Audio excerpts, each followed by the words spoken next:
Hello everyone. Last video में हम लोगों ने डिस्कस किया था बेल के से रिलेटेड प्रोविजंस जो है, एक जनरल व्यू लिया था और साथ में बेलेबल ऑफेंस के बारे में बताया था कि कैसे बेलेबल ऑफेंस में बेल को हम एज ए राइट कहां कहां पे प्रोविजंस हमारे सीआरपीसी में दिए गए हैं जिसमें हम बेल को एज ए राइट क्लेम कर सकते हैं। आज के वीडियो में हम लोग देखेंगे कि नॉन बेलेबल ऑफेंस के बारे में कब हम बेल ले सकते हैं। तो नॉन बेलेबल ऑफेंस के बारे में हमारे सीआरपीसी के सेक्शन 437 में प्रोविजंस दिए गए हैं। 437 कहता है कि व्हेन बेल में be taken in non bailable, अर्थात नॉन बेलेबल ऑफेंस में कब जमानत ली जा सकती है। तो जब भी किसी नॉन बेलेबल ऑफेंस में पुलिस अधिकारी द्वारा किसी अभियुक्त को गिरफ्तार किया जाता है वारंट के बिना या निरुद्ध किया जाता है, तो ऐसी स्थिति में संबंधित पुलिस अधिकारी या न्यायालय जिसके समक्ष उस व्यक्ति को अभियुक्त को ले जाया जाता है या वो स्वयं हाजिर होता है, उसको बेल पर छोड़ा जा सकता है। यहाँ पे वर्ड जो यूज किए हैं मे बी रिलीज, ठीक है। तो इससे क्या साबित होता है कि ये कोर्ट के डिस्क्रिशन पे है कि नॉन बेलेबल ऑफेंस में कोर्ट बेल देगा या नहीं देगा। यहाँ पे बेल को हम as a right bailable offence की तरह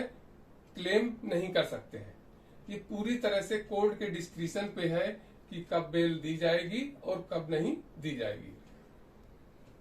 तो 437 में क्लियर कट कहा गया है, जब भी किसी नॉन बेलेबल ऑफेंस के अभियुक्त व्यक्ति को गिरफ्तार किया जाता है, निरुद्ध किया जाता या ऐसा व्यक्ति कोर्ट के समक्ष हाजिर होता है या उसको ले आया जाता है, तो ऐसी परिस्थिति में उसको उस पुलिस अधिकारी या न्यायालय द्वारा बेल ग्रांट की जा सकती है, अर्थात पूरी तरह से डिस्क्रिशन पे। इसके एक्सेप्शंस हैं। अभी तो सेक्शन ने कह दिया कि उसको बेल पे छोड़ा जा सकता है, पूरा डिस्क्रिशन कोर्ट को दे दिया, बट कुछ एक्सेप्शंस हैं, इसके अपवाद हैं कि इन परिस्थितियों में ये सेक्शन कह रहा है कि बेल पे नहीं छोड़ा जा सकता है, अर्थात बेल पे रिलीज नहीं किया जाएगा। कब? एपियर रीजनेबल ग्राउंड, ठीक है। अगर कोर्ट के पास ऐसे रीजनेबल ग्राउंड्स हैं, ऐसा विश्वास करने का उसके पास कारण है कि ऐसा व्यक्ति जिस अपराध का अभियोग उसके ऊपर लगाया गया है वो डेथ से, ठीक है, या इम्प्रिजनमेंट फॉर लाइफ से पनिशेबल है, तब ऐसी परिस्थिति में उसको जमानत पर नहीं छोड़ा जाएगा। यदि कोर्ट को ये विश्वास करने का कारण प्रतीत होता है कि उस व्यक्ति ने मृत्यु या आजीवन कारावास से दंडनीय अपराध का दोषी प्रतीत होता है, तो ऐसी परिस्थिति में उसे इस प्रकार जमानत पर नहीं छोड़ा जाएगा। दूसरा एक्सेप्शन कहता है कि अगर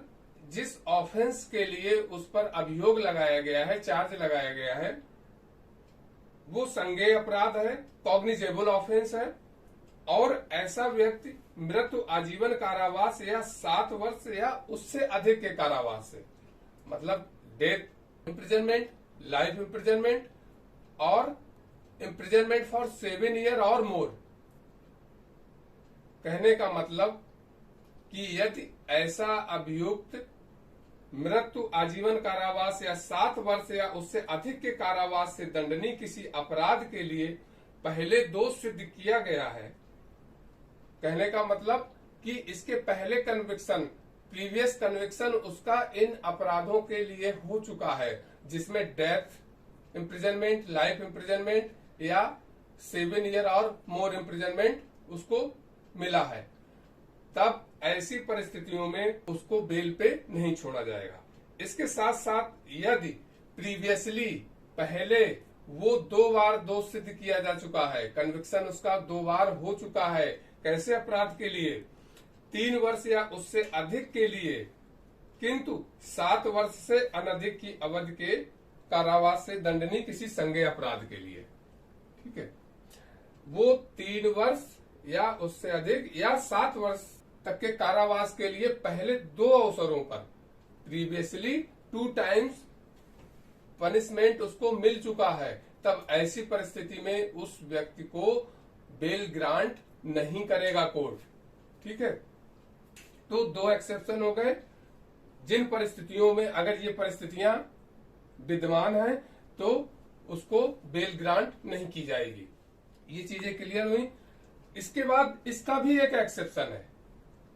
ये जो 2 कंडीशंस हैं जब बेल ग्रांट नहीं की जाएगी, फिर उसका भी एक्सेप्शन है कि अगर ये परिस्थितियां हैं तब भी बेल ग्रांट कर दी जाएगी।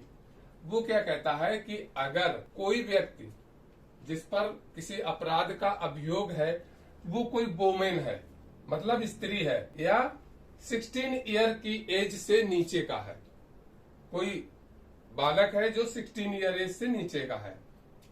Under as of 16 year, sick person है, कोई बीमार व्यक्ति है, या कोई इनफर्म पर्सन है,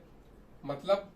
शिथिलांग व्यक्ति, वृद्ध व्यक्ति है, तो इन 4 परिस्थितियों में ये ऊपर के जो 2 एक्सेप्शंस हैं ये एग्जिस्ट कर रहे हैं, उसके बावजूद भी उनको जमानत पर छोड़ दिया जाएगा, अर्थात उनको बेल ग्रांट कर दी जाएगी नॉन बेलेबल ऑफेंस में। तो अभी यहां तक देखिए हमने किस प्रकार देखा कि नॉन बेलेबल ऑफेंस में जनरली पुलिस ऑफिसर्स और कोर्ट के पास ये पावर है, अथॉरिटी है कि वो किसी व्यक्ति को जमानत पर छोड़ सकता है। नॉन बेलेबल ऑफेंस में भी ये उसका डिस्क्रिशन है, बट 2 कंडीशंस हैं जब जमानत पर नहीं छोड़ा जाएगा, जो मैंने एक्सेप्शंस बताए। फिर उसका भी एक एक्सेप्शंस है जबकि ये परिस्थितियां एग्जिस्ट करते हुए भी उसको जमानत पर छोड़ दिया जाएगा, जबकि वुमेन होगी, कोई अंडर एज 16 ईयर होगा, सिक पर्सन होगा और इनफर्म पर्सन होगा। तो ऐसी परिस्थितियों में नॉन बेलेबल ऑफेंस के एक्यूज को भी बेल ग्रांट कर दी जाएगी, अर्थात उसको बेल पे रिलीज कर दिया जाएगा। इसी में एक प्रोविजन और जुड़ा हुआ है कि यदि आइडेंटिफिकेशन के लिए, फर्दर आइडेंटिफिकेशन आप लोगों ने पढ़ा होगा जिसने भी एविडेंस वगैरह, तो वहां पे एक आइडेंटिफिकेशन परेड का प्रोविजन है कि सपोज करिए किसी एक्यूज को आइडेंटिफिकेशन की जरूरत है, एविडेंस के लिए उस अभियुक्त की पहचान करवानी है कि क्या ये अभियुक्त इस अपराध में शामिल था। कोई व्यक्ति क्लेम करता है कि हाँ मेरे सामने अभियुक्त लाया जाए तो मैं उसको पहचान लूंगा। तो ये इस सेक्शन में ये प्रोविजन अब कर दिए गए हैं कि केवल इस ग्राउंड पे कि उस अभियुक्त को पहचानने के लिए आवश्यकता है, उसकी पहचान परेड करने की आवश्यकता है, इस आधार पे उसको बेल पे रिलीज नहीं किया जाएगा। क्योंकि पहले क्या होता था, जब 1973 के एक्ट, ये जो हमारे सीआरपीसी आई है, इसके पहले क्या प्रोविजन था कि इस ग्राउंड पे कि अभी उसका आइडेंटिफिकेशन परेड होनी है, उसको बेल ग्रांट नहीं की जाती थी। क्योंकि अगर वो बाहर आएगा तो उसको, और जो भी लोग हैं जो क्लेम कर रहे हैं हम उसको पहचान लेंगे, उसको देखेंगे वगैरह वगैरह, तो ऐसी परिस्थिति में प्रॉपर जस्टिस नहीं होता था। इसलिए इस प्रोविजन के बनाए जाने के बाद अब ये प्रावधान है कि केवल अगर बाकी सारे ग्राउंड अवेलेबल हैं उसको बेल पे रिलीज करने के, तो केवल इस ग्राउंड पे कि अभी उसका आइडेंटिफिकेशन परेड होना है तो उसको जमानत पे नहीं छोड़ा जाना चाहिए। तो अब ऐसा कोई ग्राउंड नहीं लिया जा सकता है, और बाकी अगर ग्राउंड्स अवेलेबल हैं बेल पे रिलीज होने के, तो केवल इस ग्राउंड पे कि आइडेंटिफिकेशन परेड होना है उसको नहीं रोका जा सकता, डिटेन में नहीं रखा जा सकता। इसके साथ ही एक प्रोविजन इसमें ये भी है, जब भी बेल ग्रांट की जाएगी, कि अगर ऑफेंस, जिस ऑफेंस का चार्ज है एक्यूज के ऊपर, वो डेथ से, लाइफ इम्प्रिजनमेंट से, या मोर देन 7 ईयर और मोर देन 7 ईयर से पनिशेबल है, तब ऐसी स्थिति में बेल ग्रांट करने से पहले कोर्ट क्या करेगा, पब्लिक प्रोसिक्यूटर को उसकी नोटिस देगा। ठीक है, बिना पब्लिक प्रोसिक्यूटर को सुनवाई का मौका दिए बेल को ग्रांट नहीं करेगा। तो जब भी किसी हीनियस क्राइम से रिलेटेड किसी व्यक्ति को बेल एप्लीकेशन लगी हुई है, तो अगर उसमें डेथ सेंटेंस या इम्प्रिजनमेंट फॉर लाइफ या 7 ईयर और मोर 7 ईयर, ठीक है, इम्प्रिजनमेंट हो सकता है, तो ऐसी परिस्थिति में पब्लिक प्रोसिक्यूटर को सुनवाई का मौका, हियरिंग का मौका दिए बिना उसको बेल पे रिलीज नहीं किया जाएगा, उसकी बेल ग्रांट नहीं की जाएगी। तो ये तो हमारे 437 के प्रोविजन हो गए नॉन बेलेबल ऑफेंस के बारे में। इसी में 437 सब सेक्शन 5 में कैंसिलेशन ऑफ बेल के बारे में प्रोविजन है। कैंसिलेशन ऑफ बेल क्या है कि अगर जिस कोर्ट ने 437 के अंतर्गत जिस कोर्ट ने बेल ग्रांट की है, अगर वो कोर्ट आगे फर्दर देखता है कि कंडीशंस को फुलफिल नहीं किया जा रहा है, उसने जो कंडीशन इम्पोज की हैं वो फुलफिल नहीं की जा रही हैं, तो ऐसी स्थिति में वो क्या करेगा, बेल को कैंसिल कर सकता है। तो ये हमारे नॉन बेलेबल ऑफेंस के जो प्रोविजंस हैं 437 में, और जो कैंसिलेशन का प्रोविजन है। इसी के साथ साथ सेक्शन 439 439 सेक्शन 439 में कुछ स्पेशल पावर दी गई हैं हाई कोर्ट और सेशन कोर्ट को बेल ग्रांट करने की। ये पावर जो 437 में दी गई हैं, ये याद रखिएगा कि ये केवल मजिस्ट्रेट की कोर्ट के लिए है। मतलब जबकि बेल एप्लीकेशन सेशन न्यायालय या हाई कोर्ट से अन्यथा किसी न्यायालय में मूव की गई हो, कहने का मतलब किसी मजिस्ट्रेट की कोर्ट में जब बेल एप्लीकेशन मूव की जाएगी तब हमारे 437 के प्रोविजन वहां पे अप्लाई करेंगे। 437 के अंतर्गत जब हम बेल का एप्लीकेशन मूव करते हैं और वहां पे बेल हमारी खारिज हो जाती है, रिजेक्ट हो जाती है, तब हम जो हाई कोर्ट और सेशन कोर्ट को स्पेशल पावर मिली हुई है किसी भी बेल की सुनवाई करने के मामले में, उसके अंतर्गत हम एप्लीकेशन मूव करते हैं और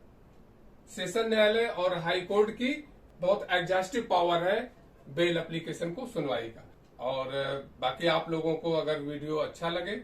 तो प्लीज सब्सक्राइब एंड शेयर कीजिए